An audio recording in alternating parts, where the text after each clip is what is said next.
The great story of Hugh Glass. He was a mountain man who worked for General Ashley's fur company. One day on his way to Fort Kiowa, he went exploring, all by himself. He was attacked by a she-grizzly. He is found by his compañeros, Jim and Fitz, and after seeing his condition, they left him in fear of attack by Indian tribes. Glass was left with a revelation he swore to himself he would complete: to get vengeance on Jim and Fitz. He made his long journey of 2 months to the nearest fort available to him, literally dragging himself hundreds of miles with death looking him in the eye. He used the skills he learned from the Native Americans to conquer his goal and reach Fort Kiowa alive to seek his revenge. All along the way was a tough journey, filled to the brim with death at each and every corner.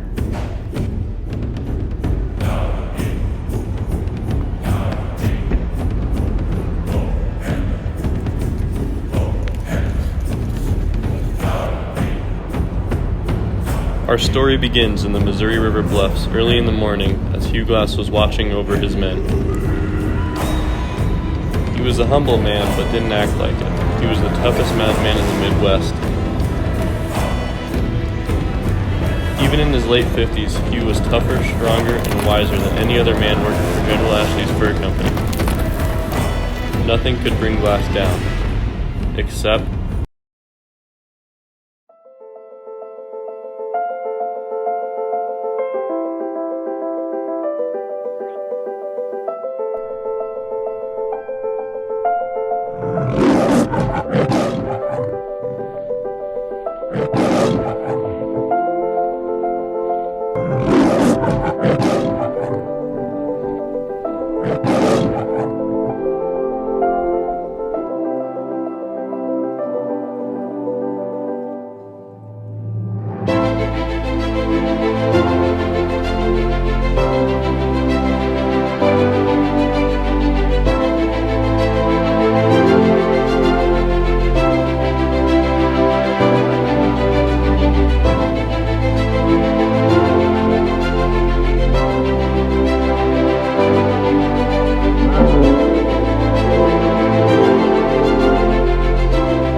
Frederick Manfred was born in Dune, Iowa, which is around where the book takes place.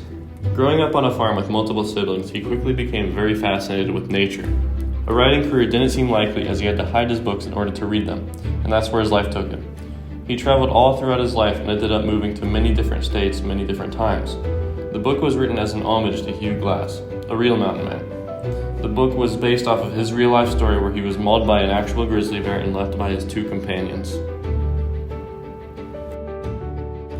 The book was set in late 1823.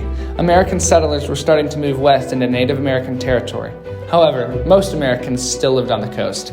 The people that did move west were few and far between, which made surviving in the West very difficult. There were many disagreements between the natives and the new settlers that increased danger for Americans. Railroads were starting to be built, revolutionizing transportation in America.